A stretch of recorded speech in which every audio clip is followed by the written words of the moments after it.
Hi everyone, I'm Mark, Programme Manager of Rediscover Cycling here in the Rediscovery Centre in Ballymun. This is our last video in a series of looking at the bike in total, checking every part as we go. We're going to finish off with checking how the gears are shifting, a quick look at the accessories, and then one last scan over the bike. So we can check how the gears are shifting. Adjusting it is quite difficult, but we're just going to have a quick look at the kind of things we're going to look out for. So like our brakes, we're going to have a 4-step system to try and cover all the possible issues that might come up. We're going to focus mostly on the rear gears, but the same will apply to the front, and we'll quickly have a look at how that might be different. For the rear gears, what we want to check first is the alignment. So if you look at the bike from the back, from the top of the chain to the bottom, should be fairly straight from top to bottom. If it's noticeably in or twisted, that's something that needs to be remedied. If the derailleur got a bad knock and is bent in, it's not going to shift properly. So we'll need to, if that was the case, you would need to get a tool like this, put it in place of the derailleur and use it to bend your frame back into shape to get the derailleur in the proper position so it's going to shift properly. So it's the very first thing to check if the alignment is straight. If the alignment is good, the next thing we check is the limits of its range. So I'm just going to use the cable on the frame. I'm going to pull it manually to move the gears. I'm going to check how far in it goes. So it goes right onto the lowest gear, and when I let go of the cable, it should come onto the highest gear. I should do that consistently. If the limits weren't correct, I would use these 2 screws here for the highest gear and for the lowest gear. Highest gear is the furthest one out.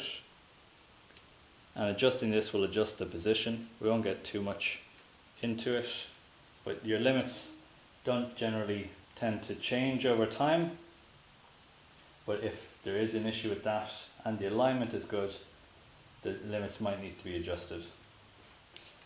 So after we've checked the limits, we then check the cable tension just by going through the gears one at a time. So we should be able to get 1 gear for each click.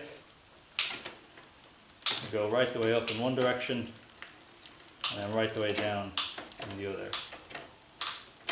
I did 2 there by accident. There's our last one.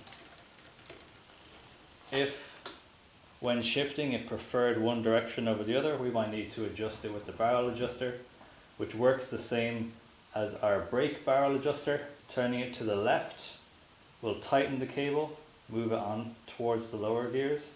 Turning it to the right will loosen the cable and move it towards the higher gears.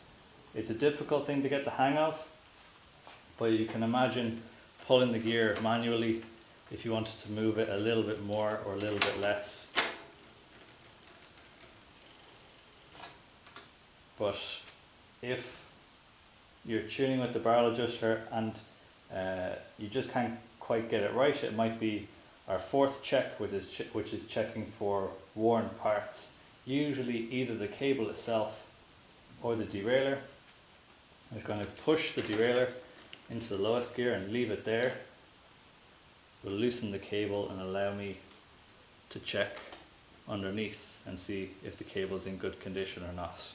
If it's red with rust or white with corrosion, the cable and the housing likely need to be changed to get it to run smoothly. A little bit of oil helps, but isn't generally necessary. It's just a temporary fix. If the cable's okay, but the derailleur moves side to side a lot, it's moving around while the chain is trying to change gear. So the derailleur might need to be replaced. So again, if you have issues with the gears or you're just checking them in general, we check the alignment first, if it's all in a straight line.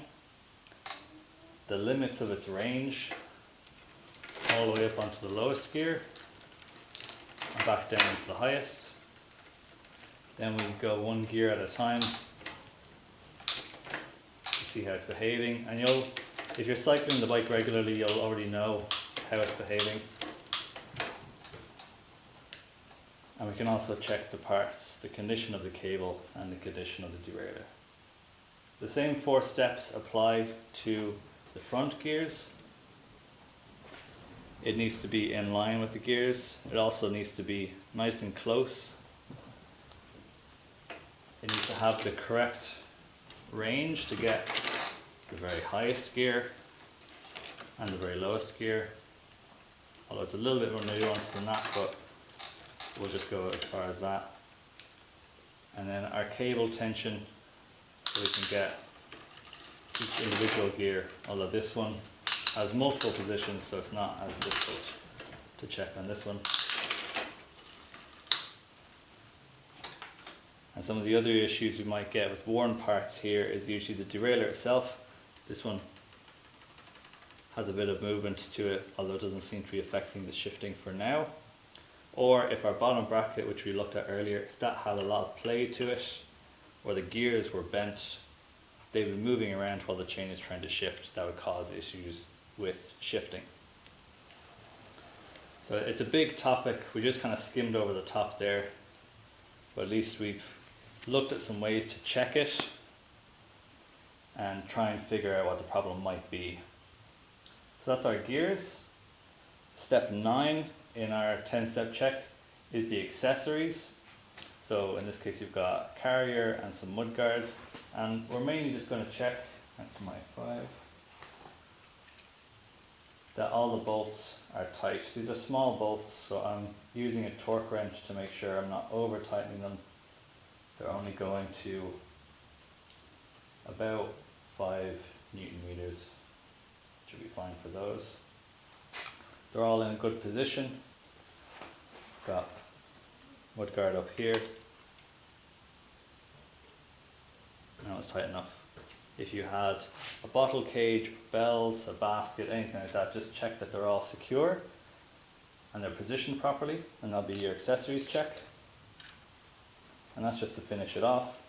The very last thing we do, step 10, we combine it with a normal check called the M check, which is what a lot of people would do just as their general check, but I like to combine it with the other 9 steps.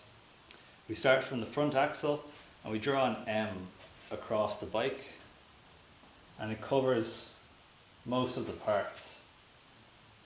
Just as we go along, we double check. So we already checked the wheel fasteners, our mudguard mount, we've checked the brakes. It's just one last scan to see if there's anything you missed. And I just keep doing it until I'm confident that I've covered everything on the bike. So just to recap, we'll go through the 10 steps again. First, number 1, we check the frame, front to back, checking the condition of the paint and for any rust or cracks. 2, we check the headset and the fork, how it's behaving. We check the bottom bracket and cranks. 4, we check the wheels from the center outwards and our tires as well. 5, our contact points, pedals, saddle and the handlebars, the points that we make contact with, that they're all positioned correctly and the pedals are in good condition. 6, onto our brakes.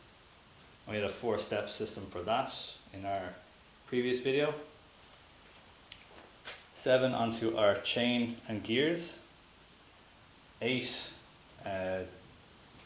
how the shifting is working front and back, and again we had a 4-step system for that.